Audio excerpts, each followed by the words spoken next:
Assalamualaikum warahmatullahi wabarakatuh. Saya Santi Sartika dari kelompok 1 NPM 20111030349 dari jurusan Manajemen Pendidikan Islam kelas H. Di sini saya akan mencoba menjelaskan tentang pengertian fikih. Fikih menurut bahasa yaitu berarti al-fahmun. Fahmun yang artinya pemahaman mendalam yang memerlukan pengarahan akal pikiran. Secara fikih menurut secara istilah yaitu ilmu yang membahas tentang hukum syar'i. Pembahasan fikih yang hanya bersifat amalia, contohnya seperti tata cara sholat, zakat, haji, dan lain sebagainya. Manfaat mempelajari ilmu fikih. Adapun manfaat mempelajari ilmu fikih yang pertama yaitu mampu untuk melakukan penerapan terhadap berbagai macam bentuk dari kaidah Islam yang akan didapatkan secara benar. Yang kedua yaitu mampu untuk melakukan pengaplikasian dari hukum yang ada sesuai dengan sebuah syariat yang dimiliki oleh agama. Yang ketiga yaitu mampu untuk menghindari berbagai macam bentuk taklid yang dimana tidaklah benar. Adapun dasar-dasar ilmu fikih, yang pertama adalah Al-Quran. Al-Quran adalah kalamullah yang diturunkan kepada Nabi Muhammad SAW dan dibacakan secara mutawatir. Diturunkan untuk digunakan menjadi petunjuk hidup bagi seluruh umat manusia. Yang kedua yaitu hadis. Hadis yaitu ucapan atau perbuatan Nabi yang menjelaskan Al-Quran kepada umatnya. Menurut istilah perkataan Nabi, perbuatan Nabi dan takririah atau yakni ucapan dan perbuatan sahabat beliau dan dibenarkan oleh Nabi. Yang ketiga yaitu kias. Kias yaitu dipergunakan untuk menetapkan hukum suatu masalah dan jika tidak ada atau tidak terdapat dalam Al-Quran dan hadis dapat menggunakan kias. Yang selanjutnya yaitu ijma. Ijma artinya yaitu cita-cita, rencana, dan kesepakatan. Proses penyusunan hukum Islam yang diterapkan secara tegas menyebutkan bagaimana pengertian hukum dan komplikasi. Ijma adalah bahan-bahan yang dimaksud dan diangkat dari berbagai kitab yang biasa dipergunakan sebagai sumber pengambilan dalam menetapkan suatu hukum.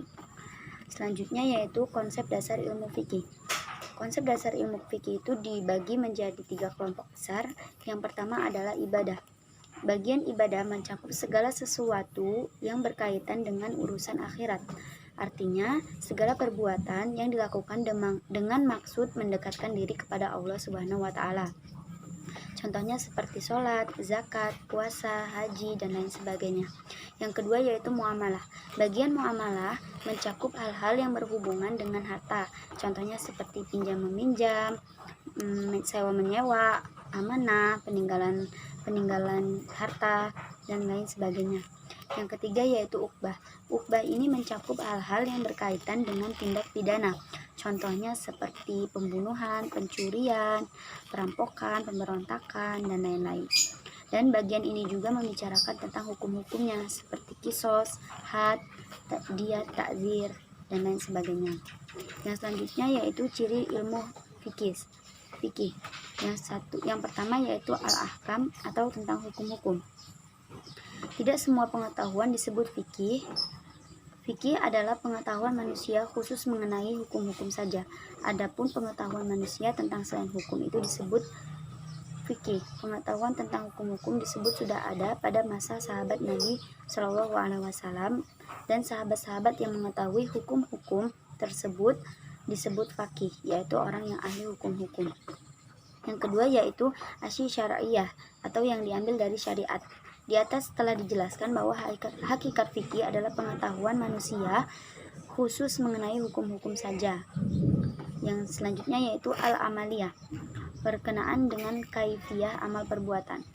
Dengan pembatasan ini, maka pengetahuan manusia tentang akidah tidak termasuk fikih, karena akidah bukan kaifiyah amal perbuatan.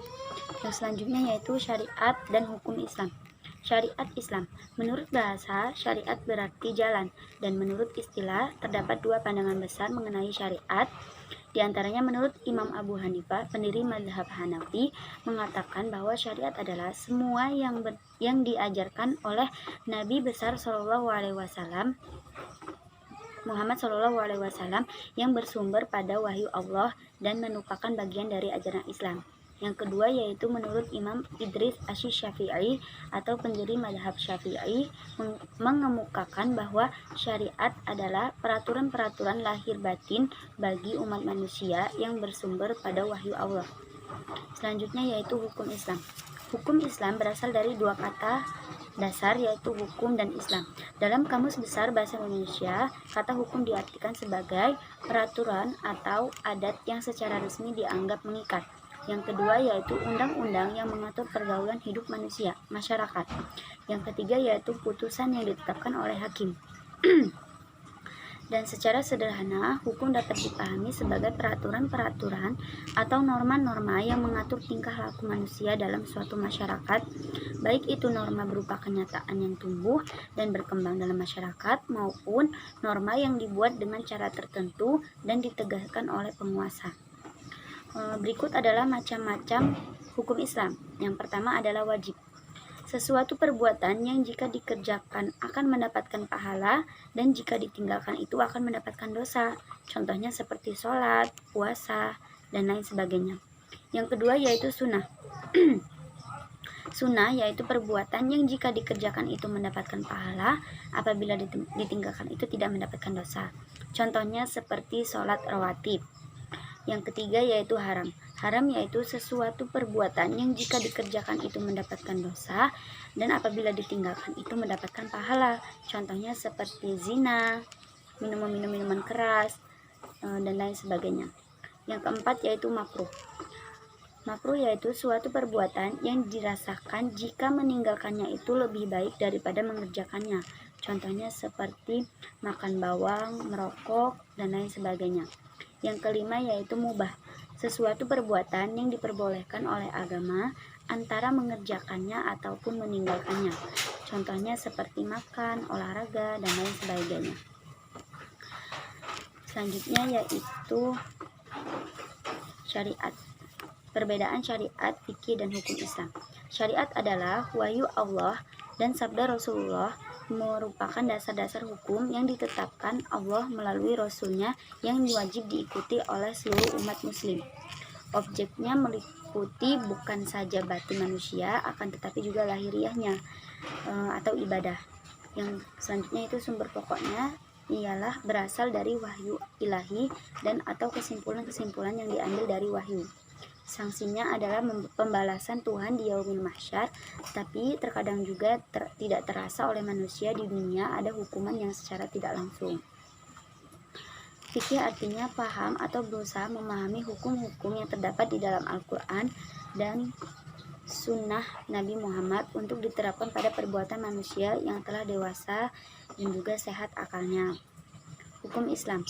Hukum Islam berdasarkan pertimbangan akal manusia dan didasarkan pada wahyu Allah.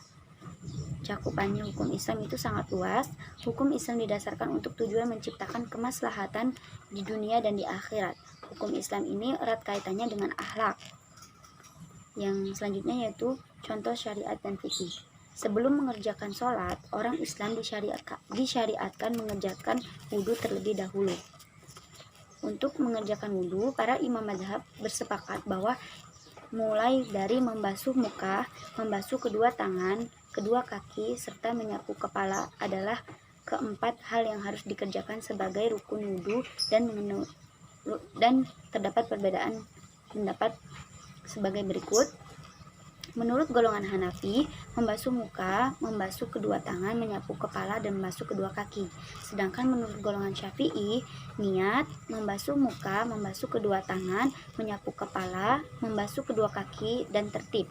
Dan menurut golongan Ahmad, itu yang pertama adalah niat, membasuh muka, membasuh kedua tangan, menyapu sebagian kepala, membasuh kedua kaki, tertib, dan mualah.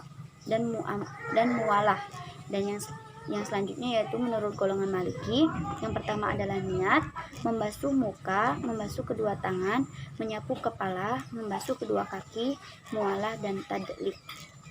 Hukum mempelajari ilmu fikih itu terdapat dua bagian. Yang pertama yaitu ilmu fikih yang wajib dipelajari oleh seluruh umat Islam yang mukallaf, seperti mempelajari masalah sholat, puasa, dan lain-lain.